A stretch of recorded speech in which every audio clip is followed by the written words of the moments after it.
Greater Bengaluru ಪ್ರಾಧಿಕಾರ ಅಸ್ತಿತ್ವಕ್ಕೆ ಬಂದಿದೆ. ಎಷ್ಟು ಕಾರ್ಪೊರೇಷನ್ ಮಾಡಬೇಕು ಅನ್ನೋ ಒಂದು ಚರ್ಚೆ ನಡೆಯುತ್ತೆ ಅಂತ ಡಿಸಿಎಂ ಡಿ ಕೆ ಶಿವಕುಮಾರ್ ಹೇಳಿಕೆಯನ್ನು ಕೊಟ್ಟಿದ್ದಾರೆ. ಅದೇ ರೀತಿಯಾಗಿ ಮಳೆ ಹಾನಿ ಪ್ರದೇಶಗಳ ಬಗ್ಗೆನೂ ಕೂಡ ಚರ್ಚೆ ನಡೆದಿದೆ. ಅಲ್ಲಿ ಎಲ್ಲ ರೀತಿಯಲ್ಲೂ ಕೂಡ ಸೌಲಭ್ಯಗಳನ್ನು ಕಲ್ಪಿಸಬೇಕು ಮತ್ತು ಕ್ಲಿಯರ್ ಮಾಡಬೇಕು ಅನ್ನೋ ಒಂದು ಹಿನ್ನೆಲೆಯಲ್ಲಿ ಸೂಚನೆಯನ್ನು ಕೊಟ್ಟಿದ್ದೇವೆ ಅಂತ ಶಾಸಕರ ಸಭೆ ಬಳಿಕ ಡಿಸಿಎಂ ಡಿ ಕೆ ಶಿವಕುಮಾರ್ ಹೇಳಿಕೆಯನ್ನು ಕೊಟ್ಟಿದ್ದಾರೆ.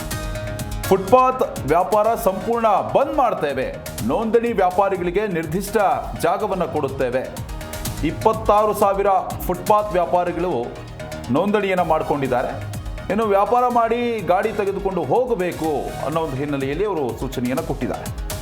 120 ದಿನಗಳಲ್ಲಿ ಕಾರ್ಪೊರೇಟ್ ವಿಭಜನೆ ಮಾಡಬೇಕು. ವಿಪಕ್ಷ ನಾಯಕರ ಜೊತೆ ಸಭೆ ನಡೆಸಿ ಅಂತಿಮ ತೀರ್ಮಾನವನ್ನು ಕೈಗೊಳ್ಳುತ್ತೇವೆ.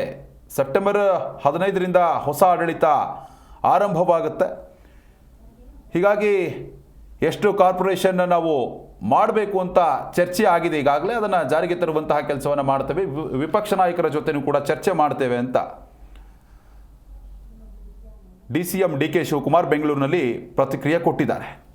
ಇನ್ನು ಟ್ಯಾಂಕ್ಗಳಿಗೆ ನೀರಿನ ವಿಚಾರ ಚರ್ಚೆ ಕೂಡ ಆಗಿದೆ. ಕುಡಿಯುವ ನೀರಿಗೆ BWSSB ಪೂರೈಸುವ ಕೆಲಸ ಆಗಿದೆ. ಮುಂದೆ ಎಂಟೈರ್ ಬೆಂಗಳೂರು ಫುಟ್ಪಾತ್ ಶಾಪಿಂಗನ್ನು ನಿಲ್ಲಿಸೋದಕ್ಕೆ ತೀರ್ಮಾನ ಮಾಡಿದ್ದೇವೆ.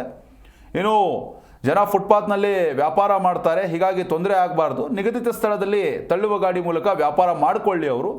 ಹೀಗಾಗಿ ಎಲ್ಲೂ ಕೂಡ ಫುಟ್ಪಾತ್ನಲ್ಲಿ ಅವಕಾಶವನ್ನು ಮಾಡಿಕೊಡಲ್ಲ ವ್ಯಾಪಾರ ಮಾಡೋದಕ್ಕೆ ಅಂತ ಡಿಸಿಎಂ ಡಿ ಕೆ ಶಿವಕುಮಾರ್ ಹೇಳಿಕೆ ಕೊಟ್ಟಿದ್ದಾರೆ.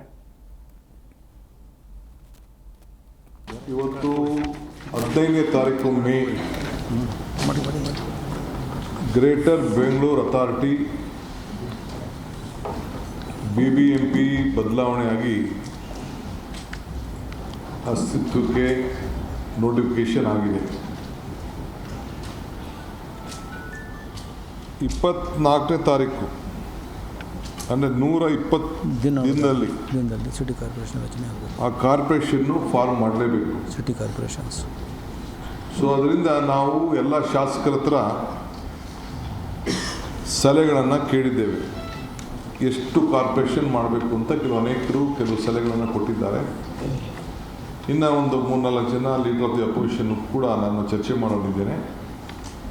ಅವ್ರ ಸಲಹೆಯನ್ನು ತೆಗೆದುಕೊಂಡು ಫೈನಲ್ ಡಿಸಿಷನ್ನು ಕ್ಯಾಬಿನೆಟ್ ತೆಗೆದುಕೊಂಡೋಗಿ ಅಲ್ಲಿ ನಾನು ಮಾಡ್ತೇನೆ, ಎಷ್ಟು ಕಾರ್ಪೊರೇಷನ್ ಆಗಬೇಕು ಅಂತೇಳಿ. ಅದಾದ ಮೇಲೆ ಲೇಟರ್ ಎಲ್ಲೆಲ್ಲಿ ಎಕ್ಸ್ಟೆಂಡ್ ಮಾಡಬೇಕು ಅಂತ ಆಮೇಲೆ ತೀರ್ಮಾನ ಮಾಡ್ತೇವೆ. ಫಸ್ಟು ಈಗೇನು ಏರಿಯಾ ಇದೆ ಅಷ್ಟು ಏರಿಯಾ ಮಾತ್ರ ಈಗ ನೋಟಿಫಿಕೇಶನ್ ನಾವು ಮಾಡಿದ್ದೇವೆ. 15ನೇ ಸೆಪ್ಟೆಂಬರ್ ಅಷ್ಟೊತ್ತಿಗೆ ನಮ್ಮ ಹೊಸ ಅಥಾರಿಟಿ ಫಂಕ್ಷನಿಂಗು ಶುರು ಆಗ್ತದೆ. ಇವತ್ತು ಮುಖ್ಯವಾಗಿ ಫ್ಲಡ್ ಅಫೆಕ್ಟೆಡ್ ಏರಿಯಾಗೆ ಎವ್ರಿ ಕಾನ್ಸ್ಟಿಟ್ಯೂನ್ಸಿಗೆ ಅಲ್ಲಿ MLAಗಳನ್ನ ಕನ್ಸಲ್ಟೇಷನ್ ಮಾಡಿ ಎಲ್ಲೆಲ್ಲಿ ನಾವು ಎಮರ್ಜೆನ್ಸಿ ಕೆಲಸ ತೆಗೆದುಕೊಳ್ಬೇಕು ಅದಕ್ಕೆ ನಮ್ಮ ಲೋಕಲ್ ಆಫೀಸರ್ಸ್ಗೆ ಆಥರೈಸ್ ಮಾಡಿದ್ದೀವಿ. ಅವ್ರ ಹತ್ರ ಕನ್ಸಲ್ಟೇಷನ್ ಮಾಡಿಕೊಂಡು ಫೀಲ್ಡಲ್ಲಿದ್ದು ಅದಕ್ಕೆ ಪ್ಲ್ಯಾನ್ ಆಫ್ ಆ್ಯಕ್ಷನ್ ಮಾಡಿಕೊಂಡು ಅವರು ಮಾಡಲೇಬೇಕಾಗ್ತದೆ. ಸೊ ಏನೇನು ಬಜೆಟ್ ಬೇಕೋ ಅದಕ್ಕೆ ತಕ್ಕಂಥ ಬಜೆಟನ್ನು ಕೂಡ ನಮ್ಮ ಕಾರ್ಪೊರೇಷನಿಂದ ಸರ್ಕಾರದಿಂದ ಕೊಡಲಿಕ್ಕೆ ನಾವು ಬದ್ಧರಾಗಿದ್ದೇವೆ. ಇವತ್ತು